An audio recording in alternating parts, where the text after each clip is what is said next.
écoutez en direct et plus tard dans la journée, joyeux Noël à chacun de vous. Joyeux Noël au monde entier qui nous regarde au travers de Facebook. Joyeux Noël. Frères et sœurs, je m'efforce tout le temps quand je prêche. Vous savez que j'ai un peu d'humour des fois et une manière d'apporter l'Évangile. Je m'efforce toujours quand je prêche de prêcher à des gens dans l'Église qui ne connaissent pas Jésus. Comprenez? C'est facile de prêcher aux chrétiens avec un jargon chrétien que les gens ne comprennent pas. Mais je m'efforce quand je prêche d'atteindre des gens dans l'Église qui peut-être ne connaissent pas Dieu. Mais ce matin, combien sont d'accord avec moi que c'est une journée spéciale ce matin? On fête la naissance de Dieu qui s'est fait chair sur la terre pour venir. On ne peut pas dissocier la naissance de Jésus puis Pâques. Vous savez que Jésus s'est fait chair et sang pour un jour être, comme Jean-Baptiste l'a dit, l'agneau de Dieu qui est venu pour sauver effacer le courroux, la colère de Dieu, comme on l'a chanté ce matin. Il est venu pour ça. On ne peut pas effacer les deux. Les deux vont ensemble, frères et sœurs. Mais ce matin, combien sont d'accord avec moi que c'est vraiment une journée spéciale pour les chrétiens? Pour ceux qui l'ont connu, pour ceux qui ont cru. Tant mieux s'il y a des non-chrétiens qui nous suivent au travers Facebook et qui vont apprendre quelque chose qui va les amener à la foi. Tant mieux, tant mieux. Je prie pour ça. Pasteur Jean tremble à chaque fois qu'il prêche pour que la parole puisse se rendre jusqu'à nos cœurs. Et toutes les autres semaines de l'année, spécialement à ceux qui ne connaissent pas Dieu. Mais ce matin, frères et sœurs, j'aimerais vous dire qu'aujourd'hui, c'est une journée extraordinaire. Dites-le, c'est une journée extraordinaire. Dites-le avec votre bouche parce que nous, les chrétiens, il faut qu'on reconnaisse qu'aujourd'hui, on fête quelque chose d'extraordinaire. Le titre de mon message ce matin, c'est « Une naissance extraordinaire ».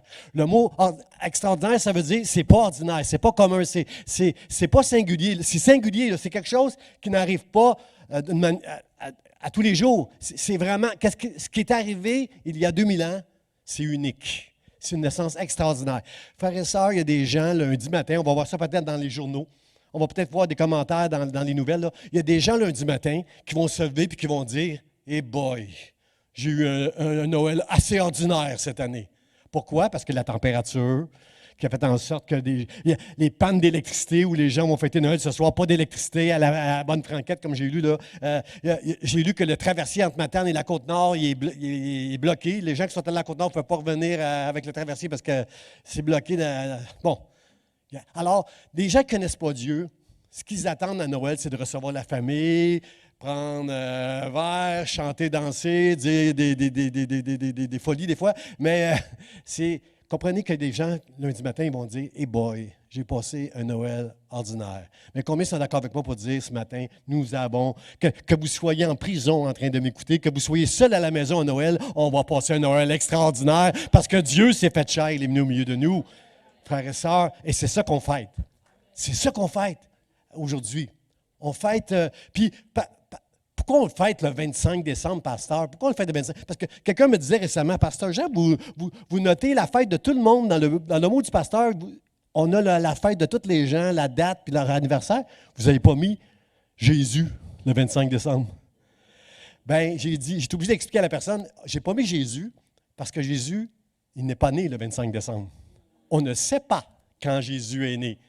On ne le sait pas. Et je vais vous dire tout de suite pourquoi on ne le sait pas. Parce que Jésus n'est jamais né. Il est de toute éternité, l'ancien des jours. Il n'y a pas de commencement, il n'y a pas de fin, il a toujours existé, Jésus. Alors, tous les historiens sont d'accord pour dire qu'il y a eu un Jésus historique.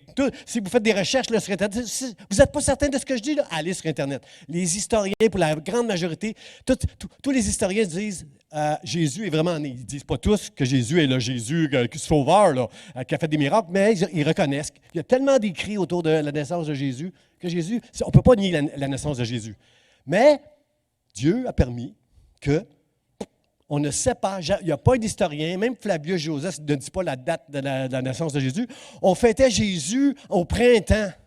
Jusqu'à l'an 350, on fêtait Jésus au printemps. Puis à partir de 350, Constantin a déclaré, maintenant, c'est le 25 décembre qu'on va fêter Jésus. Vous savez pourquoi? Le 25 décembre, on fêtait un Dieu, les païens fêtaient un Dieu, les païens idolâtres fêtaient un Dieu qui s'appelait, je crois, Mira, qui était le Dieu de lumière. Alors, beaucoup de chrétiens, mais il y a des chrétiens qui disent, Pasteur, on ne devrait pas fêter Noël. On ne devrait pas fêter ça, Noël. C'est une fête païenne, Noël. On ne devrait pas fêter ça. Combien sont d'accord avec moi que peu importe la journée qu'on va fêter dans l'année, il faut qu'on ait une journée qu'on va fêter Jésus, la naissance extraordinaire de Jésus. Ça ne se fait pas de ne pas fêter Jésus, là. Mais ça serait manquer écoutez, là, c'est une journée d'une grande joie aujourd'hui. C'est une naissance extraordinaire aujourd'hui qu'on va célébrer. C'est Dieu qui s'est fait homme, voyons donc. C'est sûr qu'on doit fêter. Mais Constantin, lui, pourquoi il a choisi en 350, qui était l'empereur, pourquoi il a décidé que c'était le 25 décembre? Parce qu'il s'est dit, Dieu, c'est vraiment lui. Jésus, c'est vraiment lui, le Dieu de lumière. Alors, on va tasser le Dieu païen, puis on va mettre Jésus le 25 décembre pour fêter Jésus. C'était pas pire. Je ne suis pas sûr que Constantin, c'était un chrétien. Il y a eu vraiment une révélation. La Bible, les historiens nous disent que Constantin avait vraiment eu une révélation de Dieu quelque part, mais est-ce qu'il était chrétien? Je ne le sais pas. Est-ce que c'était une bonne idée de le faire le 25 décembre? Bien, peu importe la date, frères et sœurs. Jésus, l'Éternel, celui qui n'a pas de commencement, qui n'a pas de fin, aujourd'hui, nous allons fêter cette naissance extraordinaire ensemble. On va se laisser extraordinariser. Ça se dit pas. Ne cherchez pas ça dans le dictionnaire, là. Parce que, frères et sœurs, si nous, les chrétiens, on n'est pas émerveillés de cette journée aujourd'hui, là, comment voulez-vous que le monde soit émerveillé? En 2023, mon message, ça va être la série que je vais apporter jusqu'à cet été, là, jusqu'au début de l'automne. Là, la série que je vais apporter, c'est l'Évangile, frères et sœurs. Je vais parler que l'Évangile, c'est une bonne nouvelle, frères et sœurs. Si nous ne gagnons pas des gens à l'Évangile, frères et sœurs, c'est parce que vous avez perdu votre émerveillement devant Dieu. Combien sont d'accord avec moi pour dire que c'est une naissance extraordinaire? Nous avons un Dieu extraordinaire et je vous souhaite ce matin un joyeux Noël extraordinaire. Parce que Dieu nous aime. Dieu t'aime. Dieu t'aime. Et parce qu'il t'aime, ce matin, c'est assez pour que tu sois rempli de joie. Rempli de joie. Alors, c'est le titre, Une naissance extraordinaire. Pourquoi, pasteur, tu as mis un livre? Pasteur, tu as mis la Bible. Pourquoi tu n'as pas mis une crèche ou une étoile lumineuse ou Joseph, Marie et un petit bébé? Parce que, frère et sœurs, on va le lire. Jésus, c'est la parole de Dieu incarnée. C'est la parole de Dieu, frère et sœurs, Jésus. La parole de Dieu s'est faite chair et il a habité parmi nous. Frère et sœurs, n'est-ce pas? Juste là, on pourrait arrêter là et dire « Wow! » Juste méditer là-dessus, c'est assez pour dire « C'est extraordinaire. » Écoutez, là, si on y pense comme il faut, là, Dieu est venu sur terre, habiter parmi nous. Et nous, on ne le voit pas. La Bible dit que lorsque 2 ou 3 sont assemblés, je suis au milieu de vous. Jésus est là. À cause de notre foi, Jésus est là au milieu de nous. Mais on ne le voit pas. Mais eux, ils l'ont vu. Ils ont vu, ils ont contemplé sa gloire, ils ont vu Jésus, ils ont vu Dieu s'incarner. Lorsque les mages sont venus vers Jésus, 1 an plus tard, Jésus était, comment je pourrais dire, il savait à qui il avait affaire. Ils se sont prosternés devant l'enfant, ils ont emmené de la myrrhe. Ils ont donné en cadeau de la myrrhe. La myrrhe, c'est pour embaumer les morts. Ils savaient pourquoi Jésus venait, les mages. C'était des hommes de science et des spirituels. Ils savaient qu'ils venaient adorer. On donne de l'or à des rois, ils ont apporté de l'or. Qu'on donne à des rois, ils ont apporté de l'encens qu'on offre à des dieux, à des idoles. Ils savaient que Jésus, c'était le Dieu qui s'est fait chair. Frères et sœurs, combien sont d'accord avec moi que ce matin, on fête une naissance extraordinaire? Et après la réunion, on va chanter avec nos musiciens en terminant cette réunion. Puis, je ne vais pas la terminer tard. On reçoit tous des gens aujourd'hui, là, mais on va célébrer ensemble, on va chanter ensemble. On va refaire ce chant, Gabriel, là, Adorons Dieu, là, qui dit qu'il est venu habiter parmi nous. Là. On va refaire ce chant-là, puis on va s'échanger des vœux de Noël. Et Pasteur Jean va vous souhaiter un joyeux Noël extraordinaire parce que c'est une journée extraordinaire, frères et sœurs. Peu importe, on ne sait pas quand Jésus est né, c'est aujourd'hui qu'on va dire à Dieu, merci Seigneur pour toi qui existes de toute éternité. Merci qu'aujourd'hui, tu as mis à nos cœurs de fêter et de célébrer cette fête de Noël. Amen. Vous êtes prêts pour la parole, frères et sœurs? Alors, le texte que j'ai choisi ce matin, c'est dans Jean, chapitre 1, verset 14. Ça dit, « Et la parole a été faite chair. » Et elle a habité parmi nous, pleine de grâce et de vérité. Et nous avons contemplé sa gloire, une gloire comme la gloire du Fils unique du Père. Amen. Quelqu'un dit Amen. Jésus, frères et sœurs, c'est Dieu. C'est Dieu, c'est la parole de Dieu qui s'est faite chair et qui a habité parmi nous. Le texte nous dit, frères et sœurs, dans ce texte-là, ça nous dit que comment je pourrais dire, pourquoi c'est une naissance extraordinaire, frères et sœurs? Parce qu'il s'est passé plein de choses extraordinaires concernant cette naissance-là. D'abord, la Bible nous dit que Jésus est né d'une vierge. Frères et sœurs, c'est assez extraordinaire, ça, là. Hein? Quand Marie a dit à Joseph qu'elle était enceinte, mais qu'elle n'avait pas connu d'homme, Joseph avait des gros doutes. C'était déjà assez extraordinaire. Hein? Je l'ai dit la semaine passée, si votre fille vous raconte qu'elle est enceinte et elle n'a pas connu, ça se peut pas. C'est une chose qui est arrivée une fois. Le Saint-Esprit est venu, il a couvert Jésus, a couvert Marie, et là, l'humanité et la divinité se sont rencontrées et la parole de Dieu s'est incarnée, elle est devenue chair. C'est extraordinaire, frères et sœurs. Extraordinaire ce qui s'est passé ce jour-là. Isaïe, ça nous dit, ça avait été annoncé il y a longtemps, Isaïe nous dit dans le chapitre 7, verset 14, que la jeune fille deviendra enceinte. Mais c'est quoi une jeune fille? C'est quelqu'un qui n'est pas marié, qui n'a pas connu d'homme encore, qui est vierge. Jésus précise, quand il va parler de Marie, que c'était une vierge. Et ça, c'est un miracle extraordinaire qui a pris place cette journée-là. Aussi, la venue de Jésus avait été annoncée dès le commencement de la création, dès le départ. Dès le départ, après le péché d'Adam et d'Ève, Dieu est venu, puis a dit à Satan que la postérité de Satan puis la postérité de la femme il va mettre inimitié entre les deux postérités. Alors, tous ceux qui croient en Jésus, ils vont être inimitiés avec tous ceux qui ne croient pas en Jésus. Dieu va mettre une hostilité entre les deux. Les deux vont devenir ennemis pour le reste de vos jours. Si vous êtes un chrétien, vous savez, même si vous ne le voyez pas, vous savez quelque part que vous êtes ennemi de ce monde. Hein, il y a un esprit dans ce monde et on est l'ennemi de l'esprit de ce monde quand on devient des chrétiens. Il y a une inimitié entre la postérité de la femme et la postérité du diable. Et ça, c'est évident, frère et sœurs, et ça va l'être de plus en plus dans la fin des temps, comment on va se sentir ennemi à partir du moment où on croit en Dieu. Ça avait été prophétisé dès le commencement, frères et sœurs, au travers d'Ésaïe et au travers du prophète Michée. 700 ans avant Jésus-Christ, Michée a dit à Bethléem, c'est là qu'il va naître le roi. Et en plus, frères et sœurs, qu'est-ce qui est spécial? C'est que ce jour-là, le jour où Jésus est né, et un ange du ciel est venu l'annoncer à des humbles bergers. Il est venu, il leur a dit que Jésus qu'il allait reconnaître, par quel signe vous allez reconnaître le Fils de Dieu incarné? Vous allez le trouver emmailloté dans une crèche. Je l'ai prêché la semaine passée, comment Jésus est venu avec humilité. Frères et sœurs, c'est extraordinaire. Et d'autres choses merveilleuses qui sont arrivées. Les mages ont été guidés jusqu'à Jésus bien avant que le GPS soit inventé, avec un GPS dans le ciel. C'est une étoile qui les a amenés jusqu'à Jésus. Un GPS. Dieu connaissait déjà ça, les GPS, lui. Et il les a conduits jusqu'à là où il était Jésus. Ils l'ont adoré. Frères et sœurs, quand l'ange a dit au berger que Jésus était né, que ça va être un sujet de grande joie, le Sauveur est né, la Bible nous dit que des anges qui s'en pouvaient plus, ils ne s'en pouvaient plus, et une multitude se sont joints à l'ange pour dire « Gloire à Dieu dans les lieux très hauts et paix aux hommes qui l'agréent. » Pasteur, il n'y a pas de paix sur la terre. C'est quoi cette affaire-là, paix aux hommes? Paix aux hommes sur la terre. Il n'y a pas de paix sur la terre. Non, lis-les jusqu'à la fin, là. Paix sur la terre à ceux qui l'aiment, à ceux qui le trouvent agréable. Et la Bible nous dit que la seule façon qu'on peut être agréable à Dieu, c'est au travers de notre foi. Essaye pas d'être agréable à Dieu en venant à l'Église, en lisant ta Bible, en levant la main, en disant Alléluia.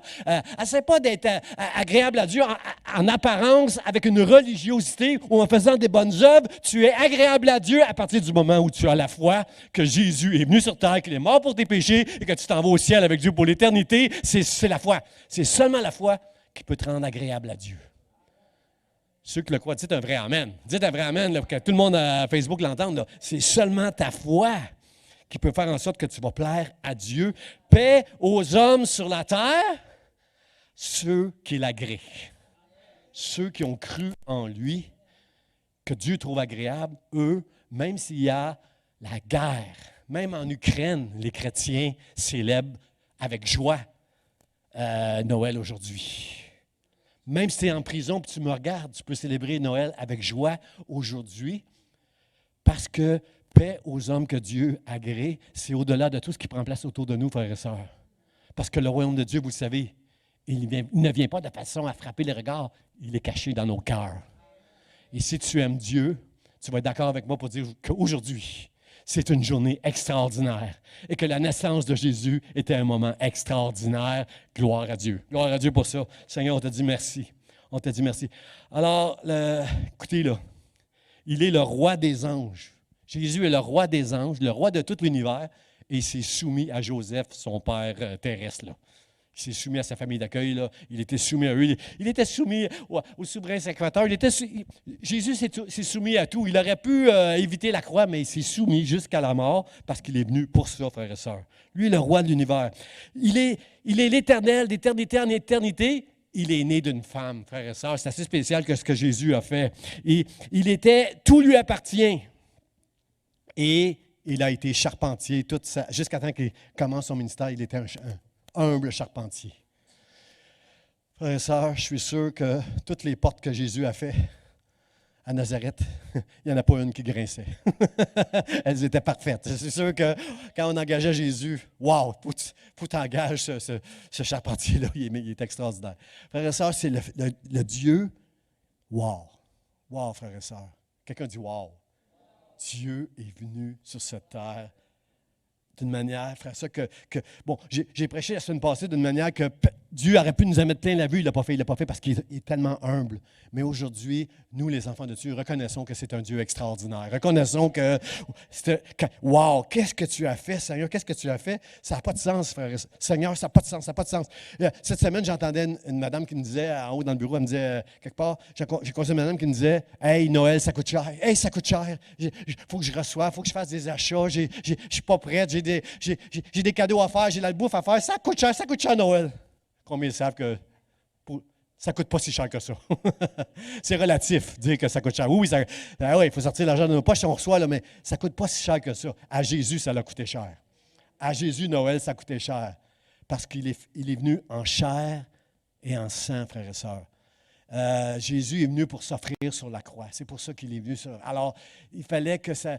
Dans l'Ancien Testament, on amenait des agneaux en sacrifice pour le pardon de nos péchés. Dans le Nouveau Testament, Jésus s'est offert une fois pour toutes. C'est fini. Les agneaux du monde entier disent « Ah, quelle journée extraordinaire! Jésus est mort maintenant pour mes péchés une fois pour toutes. » Alors, c'est pour ça que ce matin, c'est une journée extraordinaire. Alors, mon premier point, frères et sœurs, le premier point que je veux prêcher avec vous, c'est « Quel miracle extraordinaire! » Et la parole a été faite chair. Le texte nous dit que la parole était avec Dieu et la parole était Dieu. Frères et sœurs,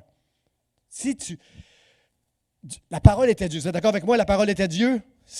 Jean dit ça. La parole était avec Dieu et la parole était Dieu. La parole, Jésus, c'est la parole de Dieu. Ça, c'est un de ses noms. On voit ça dans l'Apocalypse. Que quand Jean a eu la vision de Jésus, au chapitre 19, ça nous dit ça. Je crois que c'est le verset, peu importe. Apocalypse 19, Jean a une vision de Jésus et sur son vêtement, c'est écrit la parole de Dieu. Jésus, c'est la parole de Dieu. Jésus était Dieu. Mais la Bible nous dit, au commencement était la parole, et la parole était avec Dieu, et la parole était Dieu. Comment tu peux être Dieu et avec Dieu? Comprenez que Jésus est sorti de Dieu. À un moment donné, il dit ça, lui, je suis sorti du Père. Comprenez-vous que Jésus, Dieu le Père et le Saint-Esprit sont Dieu, mais comment je pourrais dire ça? Comment les gens ne comprennent pas que Dieu est trinitaire? Comment les gens ont de la difficulté à croire que Jésus est la parole de Dieu, est Dieu? Parce que Jésus était avec Dieu. Comprenez-vous? Il était avec lui, avec Dieu. Donc, il est Dieu, mais il est complètement une personne là, à part, bien qu'uni avec Dieu. Comment je pourrais expliquer ça, frères et sœurs? Dieu le Père, Dieu le Fils. Jésus n'est pas un agent. Regardez le texte qu'on va lire ensemble. Regardez le texte dans la Genèse. Au commencement, la Bible, Dieu dit... Au début de la création, il y avait des ténèbres au-dessus de la terre. La Bible dit, on est au commencement, là. Il y a des ténèbres. Et Dieu dit que la lumière soit, et la lumière fut. Des gens prennent ce texte-là en disant, « Ah, mais Jésus, la parole de Dieu, c'est un agent de Dieu. C'est une puissance. C'est Dieu parle, Puis la parole, elle agit avec puissance. C'est plus que ça, frères et sœurs. La parole de Dieu était Dieu et elle était avec Dieu. Comprenez-vous que toutes choses ont été créées par la parole de Dieu, mais Jésus était à côté de Dieu, avec Dieu. C'est clair, c'est clair. C'est évident pour l'apôtre Jean qui aimait, que Jésus aimait. Hein? 5 fois, on voit ça dans l'Évangile de Jean, le disciple que Jésus aimait. Jean insiste pour qu'on comprenne que Jésus, la parole de Dieu, c'est une personne. C'est une personne, la parole de Dieu. Et elle s'est faite chair. Et elle était incarnée parmi nous. Ce qui est intéressant dans le texte, frères et sœurs, la Bible nous dit toutes choses ont été faites par la parole de Dieu. En elle était la vie, elle était la lumière des hommes. Frères et sœurs, ce qu'on doit trouver extraordinaire ce matin concernant Dieu et la parole de Dieu, c'est que la parole de Dieu, elle est puissante. C'est elle qui a créé toutes choses. Avant que la parole sorte, il n'existait rien. À part Dieu, il n'existait rien. Toutes choses ont existé par elle. Frères et sœurs, la Bible nous dit que quand Dieu dit une chose, la chose arrive. Hein? C'est puissant là, de savoir ça. Là. C'est puissant. Dieu parle et la chose arrive. Alors que Pierre était dans la barque et qu'il a vu Jésus marcher sur l'eau, il a dit, Seigneur, Seigneur, permets que j'aille vers toi. Qu'est-ce que Jésus a dit? Il a dit, viens Pierre, viens. En disant, viens Pierre, la parole a été dite. Et Pierre, ce qu'il a fait, il s'est mis à marcher il s'est mis à marcher sur l'eau. Pourquoi? Parce que la parole de Dieu a été donnée. Viens Pierre, et Pierre est allé et il a marché sur l'eau. Le centurion, j'en ai parlé la semaine passée, le centurion chez qui Jésus voulait aller prier pour son serviteur, il a dit, Seigneur, Seigneur, l'univers est soumis à toi. Dis seulement une parole, et lorsque tu vas prononcer la parole, toi, le Seigneur de toutes choses, le roi des rois, lorsque tu vas prononcer la parole, mon serviteur va être guéri. Parce que tu dis, et la chose arrive. Il dit que la lumière soit, et la lumière est. Il dit à Pierre, viens sur l'eau, et Pierre va marcher sur l'eau. Le centurion a tout compris ça, puis il dit, dis seulement une parole. À Moïse, Dieu a dit, lorsqu'il était devant la mer, il y a une mer devant lui, il ne peut pas aller plus loin. Et derrière lui, il y a l'ennemi qui veut le ramener esclave. Dieu dit à Moïse, étends ton bâton. Moïse aurait pu dire, ça va changer quoi que j'étende mon bâton? Merci, mon Dieu, il n'a pas fait ça. Il a étendu ce bâton. Et quand il a étendu ce bâton, qu'est-ce qui est arrivé? Un miracle, frères et sœurs. La mer s'est séparée en deux. Parce que quand Dieu parle, si tu obéis à Dieu, la chose arrive. Il dit et la chose arrive, frères et sœurs. Un autre bon exemple, c'est celui qui est dans l'église, dans la synagogue à l'époque. Il y avait une main sèche. Le jour du sabbat, il avait une main sèche. Et tout le monde regardait si Jésus allait faire un miracle le jour du sabbat. Parce qu'on est supposé se reposer le jour du sabbat. Est-ce qu'on ne peut pas faire du bien le jour du sabbat, frères et sœurs? Ben oui, on peut faire du bien le jour du sabbat. Et Jésus était tout attristé parce que les gens, il sentait dans son esprit que les gens étaient, est-ce qu'il va faire un miracle le jour du sabbat, le jour du Seigneur? Il ne va pas faire de miracle. Et Jésus dit à l'homme qui avait la main sèche, étends ta main. Et l'homme, lorsqu'il a étendu sa main, en obéissant à Dieu, qu'est-ce qui est arrivé? Sa main est devenue guérie, normale. Parce qu'il a juste obéi à la parole de Dieu. Frères et sœurs, la parole de Dieu, elle est toute puissante, frères et sœurs. Il n'y a rien qui ne peut pas arriver. Les pécheurs, Pierre et toute sa gang avaient péché toute la nuit. Puis il n'y avait rien pris. C'était stérile, stérile, stérile. Et Jésus dit, jetez votre filet de ce côté-là, là. Puis Pierre, il dit, bien franchement, Seigneur, on a pêché toute la nuit. On connaît ça. Nous autres, c'était mon métier, c'est la pêche. Là. On connaît ça, mais sur ta parole, je jetterai le filet. Combien veulent obéir à la parole de Dieu, frères et sœurs, quand Dieu vous parle? Combien veulent obéir? Sur ta parole, je jetterai le filet. Et le filet, qui avait été stérile toute la nuit avec plusieurs pêcheurs, le filet il était plein à craquer, frères et sœurs. Obéis, apprends. Je dis apprends à obéir à la parole de Dieu. Frère et sœurs, moi j'ai un peu de misère avec les fanatiques. Les chrétiens qui sont fanatiques, j'ai un peu de misère avec eux autres. Tu sais, les chrétiens, là, ils ont toujours une solution pour tous les problèmes. Oh, Dieu est capable de faire ça. Je les appelle fanatiques parce que eux-mêmes, eux autres, ils croient qu'avec la foi, on peut tout régler. C'est vrai qu'avec la foi, rien n'est possible. Mais l'affaire, c'est qu'eux croient qu'ils peuvent tout régler avec la foi, mais c'est les premiers à être frustrés et à lâcher Dieu quand Dieu n'obéit pas à leur foi, à eux, là, aux choses qu'ils vont demander. Mais pour les autres, ils ont toujours une grande foi, ces gens-là. Tu devrais avoir la foi, pasteur, à ceci, à cela. Alors, j'ai un peu de misère avec les fanatiques. Mais je vais vous dire, je dois donner... Il faut que j'arrête de juger les fanatiques. Il faut que j'arrête de les juger. Parce qu'il y a quelque chose qui est vrai, frères et sœurs. Il n'y a rien d'impossible à Dieu. C'est ça la vraie affaire. Il n'y a rien d'impossible à Dieu. Seigneur, on a péché toute la nuit et on n'a rien pris. Mais sur ta parole, on va jeter le filet. Seigneur, ça fait longtemps que j'ai la main sèche, puis aujourd'hui, c'est le jour du sabbat. Tu veux vraiment que j'étende ma main? Mais oui, je vais l'étendre parce que tu as dit que de l'étendre, je l'étendre. Et sa main est devenue saine. Frère et sœur, moi, je veux obéir à Dieu. Je ne veux pas obéir à tous les chrétiens fanatiques, mais je veux obéir à Dieu quand Dieu me parle à moi. Quand Dieu m'adresse, puis me dit, fais ça. Je veux faire ça. Je veux être béni, frères et sœurs. Alors, je veux obéir à Dieu.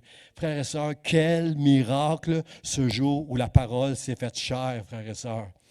La parole s'est faite chair. Dieu qui était dans le ciel a quitté son trône et il est venu se faire chair, frères et sœurs. La divinité s'est mariée avec l'humanité, frères et sœurs, un jour comme aujourd'hui où Jésus est né. Moi, je veux dire, merci Seigneur pour cette naissance extraordinaire. Mon deuxième point, frères et sœurs, quel abaissement extraordinaire. Quel abaissement extraordinaire. Et la parole a habité parmi nous. Frères et sœurs, vous comprenez que Jésus a quitté son trône dans le ciel où tout le monde, les anges l'adorent. On va chanter ça en terminant la réunion, on va adorer Dieu. Dans le ciel, les anges l'adorent et lui a quitté le trône, l'adoration, pour venir sur cette terre. Quel abaissement! Pour venir comme un petit enfant. Vraiment un petit enfant. Là. Quand Jésus était un bébé, il était vraiment humain. Ce n'était pas un bébé qui nous analysait en disant les vois-tu faire, qu'est-ce qu'ils font là? C'était un bébé normal. C'était un bébé qui avait une grâce de Dieu, mais c'était un bébé qui était normal. C'est un enfant. Il était un être humain tout à fait normal. C'était Dieu, mais marié avec l'humanité, frères et sœurs. Et ça, c'est vraiment intéressant pour nous parce que dès le commencement, et au travers de Moïse, on apprend dans la Bible, c'est Exode chapitre 29, verset, je crois, 45, ça dit, Dieu promet à Moïse ceci, « J'habiterai au milieu de mon peuple. » Combien sont contents que Jésus habite au milieu de son peuple, frères et sœurs? Il l'avait promis et c'est ça qui est arrivé. Dieu habite au milieu de son peuple. Maintenant, un jour, David voulait construire une maison pour Dieu. Et c'est Salomon qui a construit cette maison-là. Et lorsque Salomon a construit le temple de Dieu, Dieu a répété cette promesse-là à Salomon. Il a dit, « J'habiterai au milieu de mon peuple. » Et frères et sœurs, combien savent qu'au travers de l'apôtre Paul, que le temple de Dieu, c'est nous qui croyons. Hein? Ce n'est pas l'église au 35 rue Marien qui est le temple de Dieu. Ici, c'est un local où on se rassemble. On pourrait se rassembler n'importe où, frères et sœurs, ce matin. Dans une aréna, on pourrait se rassembler n'importe où. Mais dans une maison, on se rassemble ici parce que le temple de Dieu, c'est nous, frères et sœurs. C'est l'homme, la femme, le jeune homme, la jeune femme qui a mis sa foi en Dieu. Vous êtes le temple du Saint-Esprit. Regardez ce que nous dit Éphésiens. L'apôtre Paul nous dit au travers d'Éphésiens, chapitre 3, il nous dit qu'il vous donne, il parle à nous les chrétiens, et aux chrétiens d'Éphèse, il dit qu'il vous donne selon la richesse de sa gloire, d'être puissamment fortifié par son esprit dans l'homme intérieur, en sorte que Christ habite dans vos cœurs par la foi. Frères et sœurs, je suis, comment je pourrais dire, quand j'ai lu ça et j'ai relu et médité, frères et sœurs, je ne pouvais pas faire autrement que tomber sur mes genoux et dire, Seigneur, merci, tu habites dans mon cœur. Qui est d'accord avec moi qu'on ne mérite pas? Que c'est un don de Dieu, c'est une grâce de Dieu que Dieu habite dans nos cœurs. Il y a quelques personnes ici, j'aurais envie de dire, oui, je vous connais, puis j'aurais envie de dire, oui, eux autres, ils méritent. Eux autres, ils méritent. Mais je ne connais pas toute votre vie, je ne peux pas dire ça. Je sais, frères et sœurs, que c'est une grâce que Dieu nous fait d'habiter dans nos cœurs parce qu'on n'est pas fin.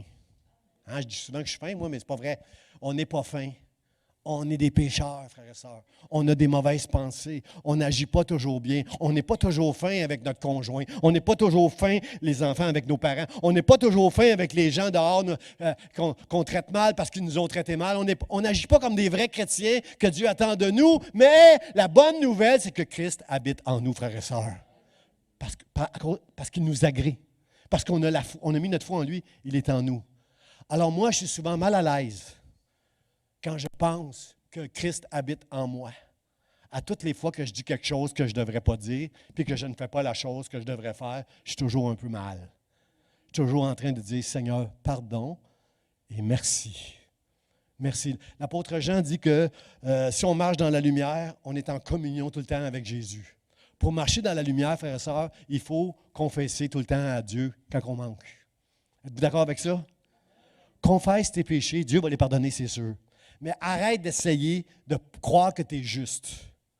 Commence à regarder les côtés que tu veux, que tu essaies de mettre de côté. Commence à reconnaître que tu es orgueilleux. Commence à reconnaître que tu manques de pardon des fois. Commence à reconnaître tes fautes, tes manquements, et Dieu va te pardonner pour ça. Et tu vas être émerveillé de comprendre et de saisir que Jésus habite dans ton cœur.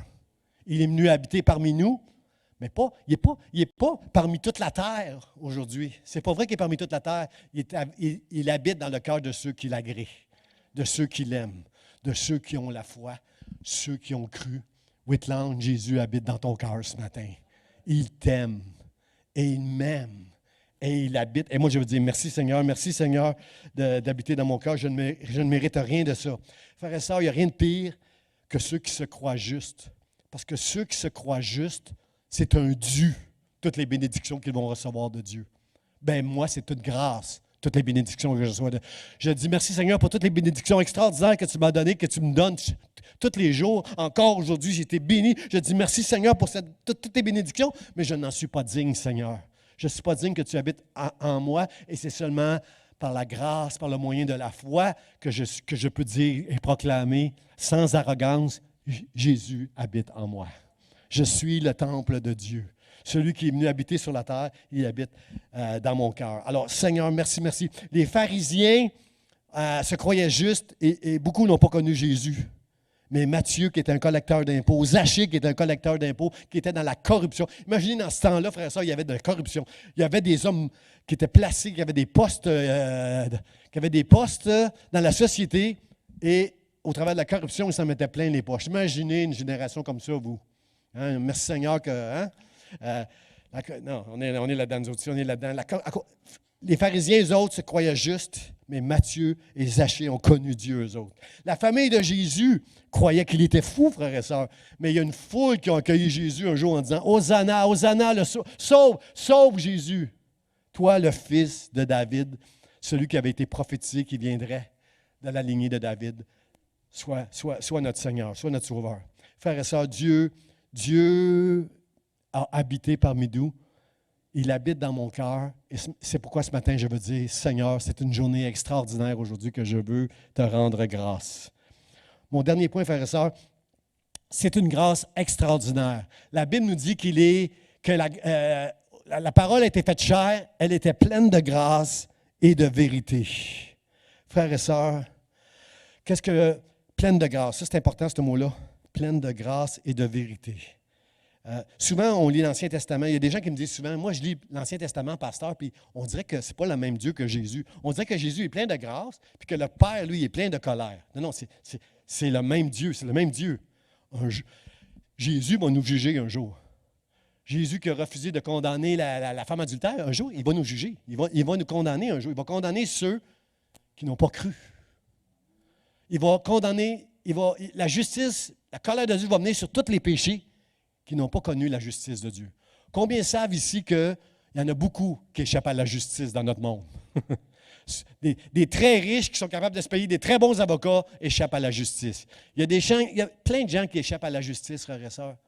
Personne ne va échapper à la justice de Dieu, frères et sœurs. Moi, je suis content d'avoir été couvert par le sang de Jésus. Je suis content que son sacrifice m'a épargné la colère de Dieu. Je suis très content de ça. Mais, frères et sœurs, je veux juste souligner que le Père et le Fils, c'est la même Dieu de grâce. Vous connaissez ce passage, les chrétiens, « Car Dieu a tant aimé le monde qu'il a donné son Fils unique afin que quiconque croit en lui ne périsse point, mais qu'il ait la vie éternelle. » Qui a donné Jésus? Le Père. Pour que la justice, la colère de Dieu qui va venir un jour, la colère qu'on ne voit pas, quand la colère de Dieu va venir, frères et sœurs, un jour, lorsque la colère de Dieu va venir, à cause de Jésus, je vais éviter cette colère-là. Je vais éviter cette condamnation-là à cause du Père qui a envoyé Jésus. Et bien sûr, merci à Jésus qui a dit, oui, amen, amen, je vais me soumettre à ça, papa. Je vais m'incarner, je vais aller jusqu'à la croix pour tous ceux, pour que tous les pécheurs qui croient en moi et qui reçoivent cet amour et cette grâce puissent être sauvés.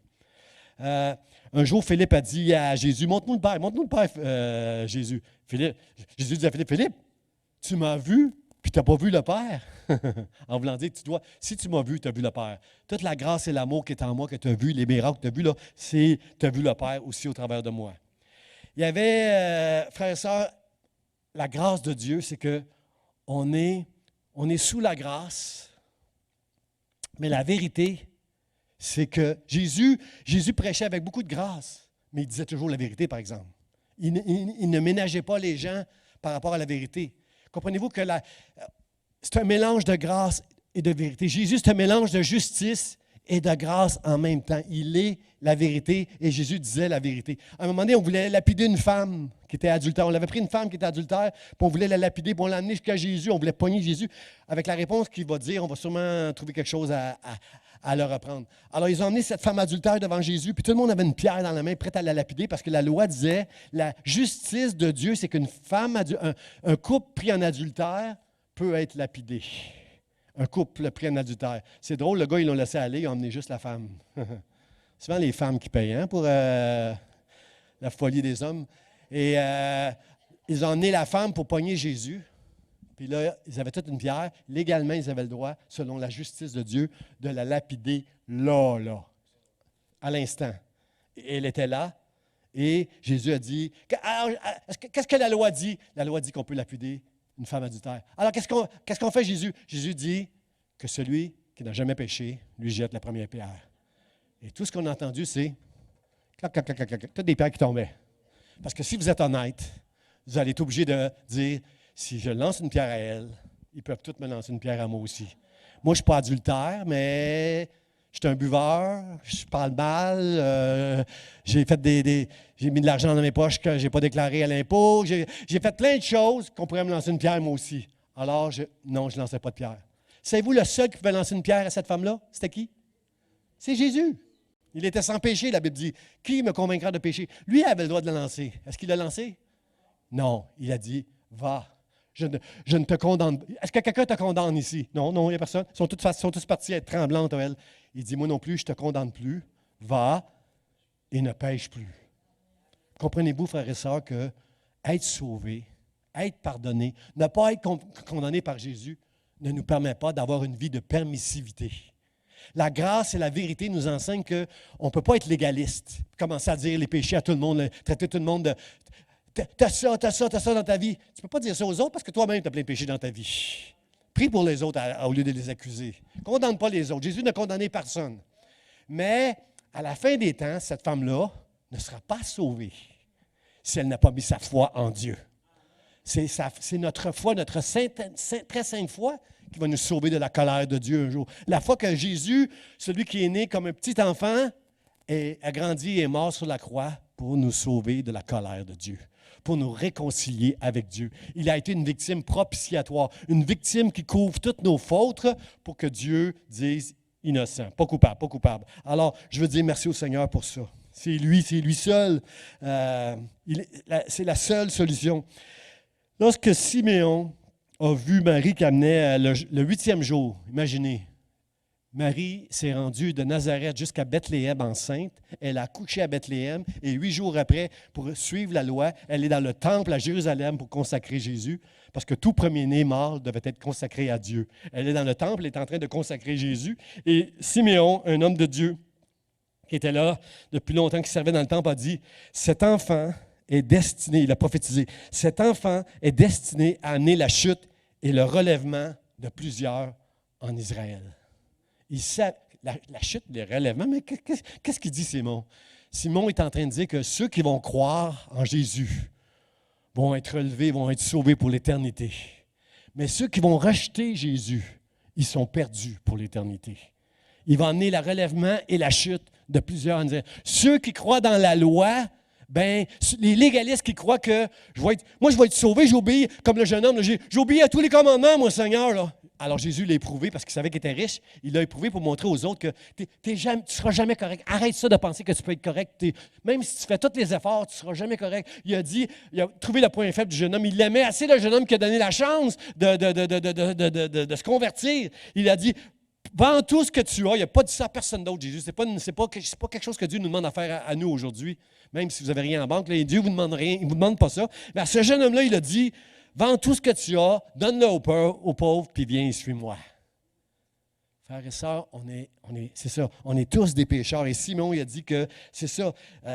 Le pharisien, celui qui se croit juste, ne l'est pas, frères et sœurs. Seulement celui qui reconnaît qu'il est un pécheur, qui va être justifié devant Dieu. Alors, c'est ça, frères et sœurs. Sa justice, pour ceux qui sont sous la loi, la justice, c'est un dû. Dieu va me faire justice, il me doit ça, je marche, je suis correct, moi, je marche dans ses voies. Mais celui qui est sous la grâce, frères et sœurs, j'espère que vous êtes sous la grâce avec moi. Celui qui est sous la grâce de Dieu, c'est un don immérité. Je ne le mérite pas, mais je le reçois, les deux grands biens ouverts. Je le reçois. Seigneur, merci pour ta grâce, pour ce don de Dieu que je ne mérite pas. Seigneur, sa justice, frères et sœurs, sa justice. Dans 1 Jean chapitre 1, verset 7, 1 Jean chapitre 1, verset 7, on a ici un texte qui dit « Mais si nous marchons dans la lumière, nous sommes mutuellement en communion et le sang de Jésus, son Fils, nous purifie de tout péché. » C'est ce que je disais tantôt, frères et sœurs. Alors qu'on est en communion avec Dieu, qu'on confesse nos péchés, le sang de Christ, non seulement il nous pardonne, Dieu, mais il nous purifie. Il nous voit. Ah, dis donc, Dieu te voit comme étant pur. Quand tu confesses tes péchés, c'est fini. C'est pur. Je ne peux pas arriver devant Dieu et dire « Seigneur, ça fait 10 fois que je te confesse ça. » Les 9 autres fois sont enterrés. Ils sont finis. Ça n'existe pas, là. C'est juste aujourd'hui que je l'entends pour la première fois. Je te pardonne. Comprenez-vous, frères et sœurs? Marcher en communion avec Dieu, c'est de confesser nos péchés. Il faut apprendre à confesser, frères et sœurs, nos péchés avec Dieu, puis il nous pardonne. Il y a une image, je vais vous donner une image qui est très, très, très pertinente dans l'Ancien Testament, frères et sœurs. Bon, je fais un petit peu une entorse à ma rigueur, là. À ma rigueur, je ne suis pas certain complètement que c'est tout à fait complètement biblique ce que je vais vous dire, mais vous allez voir, ça fait beaucoup de sens. Dieu dit dans l'Ancien Testament, lorsqu'il a demandé à Moïse de construire le propitiatoire, l'arche de l'Alliance. Qu'est-ce qu'il y avait dans l'arche de l'Alliance? Il y avait la table, les 10 commandements, la loi. Il y avait la loi. Il y avait le bâton qui avait fleuri, le bâton d'Aaron qui avait fleuri, comme quoi que Dieu, il y a des personnes que Dieu a choisies. Vous êtes ici ce matin, vous êtes au travers d'Internet, puis vous croyez en Dieu, vous êtes ici ce matin, c'est parce que Dieu vous a choisis.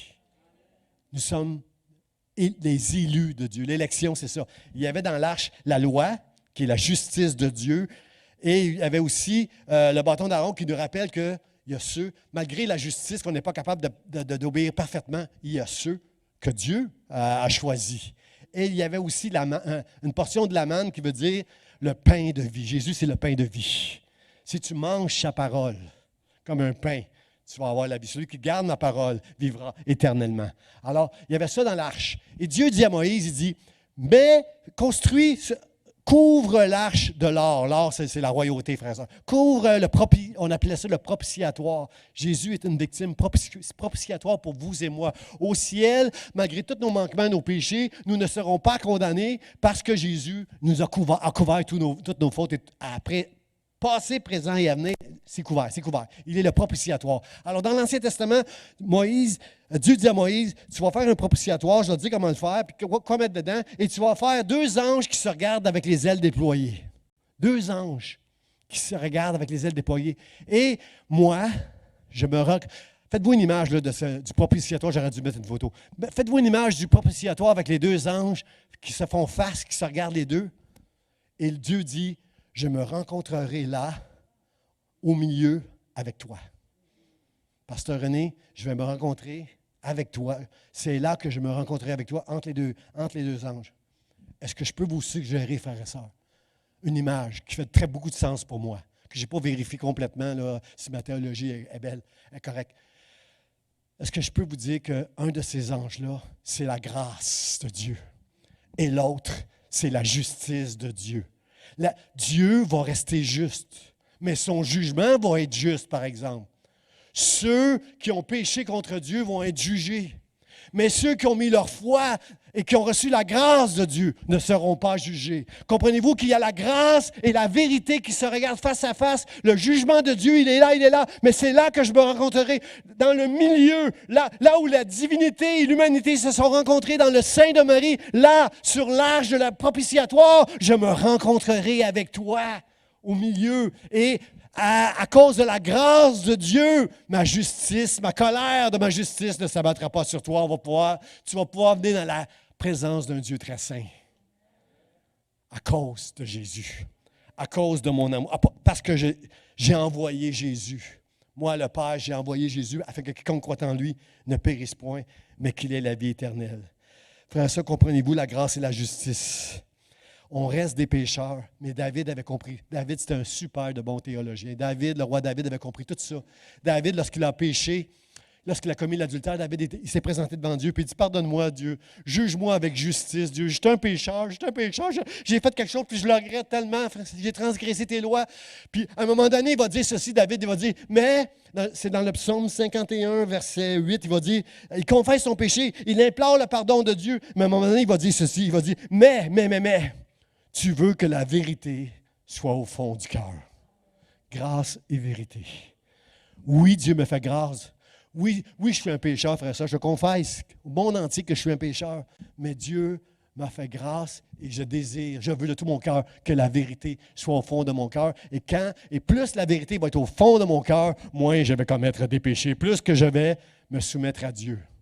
De plus en plus dans notre société, on appelle ça l'évolution. On permet des choses qu'avant on disait péché, mais maintenant on dit, dis pas que c'est un péché, sinon je vais même t'emprisonner si tu dis que ces choses-là sont un péché. Frère et sœur, moi je ne veux pas dire aux gens, je veux être comme Jésus. Je ne veux pas condamner les gens s'ils font quelque chose qui n'est pas correct devant Dieu. Mais je veux les amener à Jésus. Frère et sœur, c'est ça le rôle de l'Église, c'est ça le rôle des chrétiens.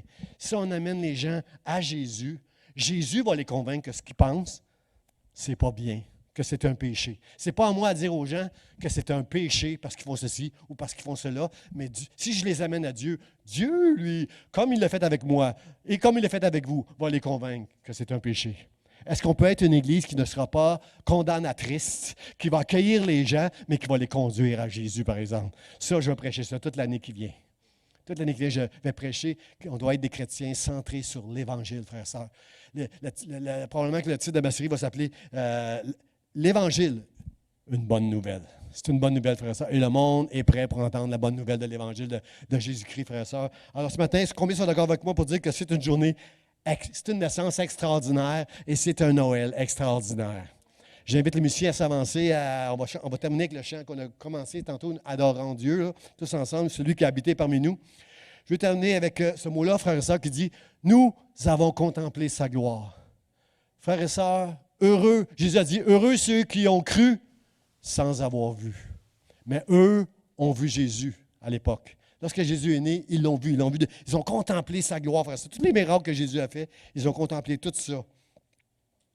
Le 8e jour que Jésus a été consacré à Jérusalem, à Bethléem, Siméon avait reçu, Simon qui était là depuis des années, avait reçu la promesse dans son cœur. Il y a longtemps, Simon était rendu vieux, mais longtemps, il avait eu dans son cœur la promesse qu'il verrait le salut de Dieu. Combien ici vous avez reçu, levez la main si vous avez reçu une promesse de Dieu qui n'est pas encore accomplie dans votre vie, mais vous savez que c'est de Dieu. C'est de Dieu. Levez la main, vous attendez la promesse. Vous attendez la promesse. Vous attendez cette promesse-là. Siméon avait reçu cette promesse-là qu'il verrait le salut de Dieu. Et le 8e jour, lorsqu'il était dans le temple pour consacrer cet enfant-là qui arrivait, le Saint-Esprit lui a révélé qu'il tenait dans ses mains le Sauveur du monde. Ce bébé qui était dans ses mains, c'était le Sauveur d'Israël. Et même, il va dire la lumière des nations. Regardez le passage qui va apparaître dans Luc, chapitre 2. C'est la prière prophétique de Simon. Il va dire, maintenant, Seigneur, tu laisses ton serviteur s'en aller à la paix. Maintenant, il est en train de dire, maintenant, je peux mourir. Tu as accompli cette promesse que toute ma vie, tu m'avais donnée, puis maintenant, elle s'est accomplie. Je veux vous encourager, vous qui avez levé votre main, elle s'accomplira. Si la promesse de Dieu, c'est la parole de Dieu, c'est une parole de Dieu que tu as reçue, elle s'accomplira. Parce que quand Dieu dit, la chose arrive. Alléluia. Il dit, maintenant, Seigneur, maintenant, tu laisses aller ton serviteur en paix. Je peux mourir en paix maintenant, selon ta parole. Car mes yeux ont vu ton salut. Salut que tu as préparé devant tous les peuples. Lumière pour éclairer les nations et gloire d'Israël, ton peuple. Frère, ça allait de rien, là. Mais c'est tout un prophète. Parce que les Juifs croyaient qu'ils étaient les seuls lorsque le Christ, le Messie, va venir, maintenant, on va régner sur la terre entière, on va chasser les Romains, l'envahisseur, on va dominer maintenant partout. Mais non, Simon, il est rempli de l'esprit prophétique puis de la parole de Dieu pour dire lumière pour éclairer toutes les nations et gloire d'Israël, ton peuple. Frères et sœurs, combien sont d'accord avec moi pour dire ce matin, c'était une naissance extraordinaire, la naissance de Jésus. Siméon, cet homme de Dieu, a vu que cet enfant-là, il savait, en le tenant dans ses mains, que c'était le Sauveur. C'est un bébé, il ne peut pas l'échapper. Moi, à chaque fois que je fais des consécrations, puis je prends le petit bébé, vous savez que je fais super attention. Je suis nerveux. Il ne pouvait pas échapper ce bébé-là parce que c'était le Sauveur du monde. Mais même s'il avait échappé, un ange serait venu l'attraper. parce que c'est Jésus, c'est Jésus. Alors, frères et sœurs, moi, ce matin, je veux qu'on se mette d'accord ensemble, qu'on fête aujourd'hui une naissance extraordinaire, qu'on va chanter ce chant-là de tout notre cœur, qu'on va adorer Dieu ensemble, puis après ça, on va s'échanger des vœux, puis on va se souhaiter un joyeux Noël extraordinaire. Combien sont d'accord avec moi? Si vous dites Amen, acclamez le Seigneur ce matin. Au travers de Facebook, acclamez le Seigneur. C'est une journée extraordinaire.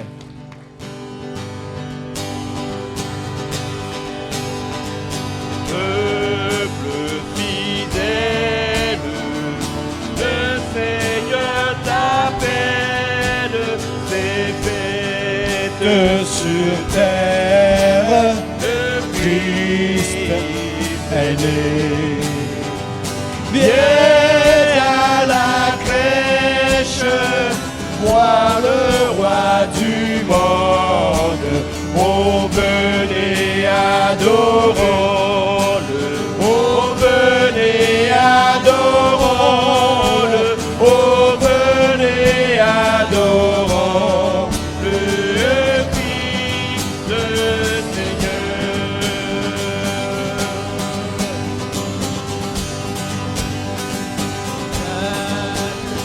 Acclame avec tous les anges le maître des hommes qui vient chez toi.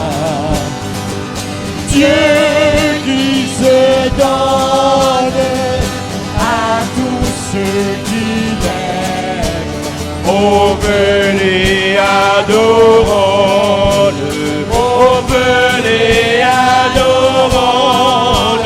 Oh, venez, adorons le Christ, le Seigneur.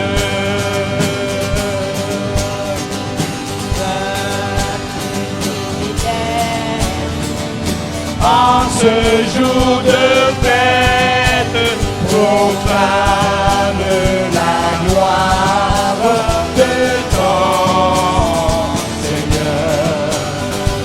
Dieu se fait homme pour montrer qu'il t'aime. Oh, venez, adorons-le.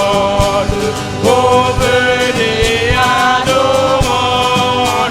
Oh, venez, adorons le Christ, le Seigneur. Venez, adorons-le. Oh, venez, adorons-le. Oh, venez, adorons le Christ, le Seigneur.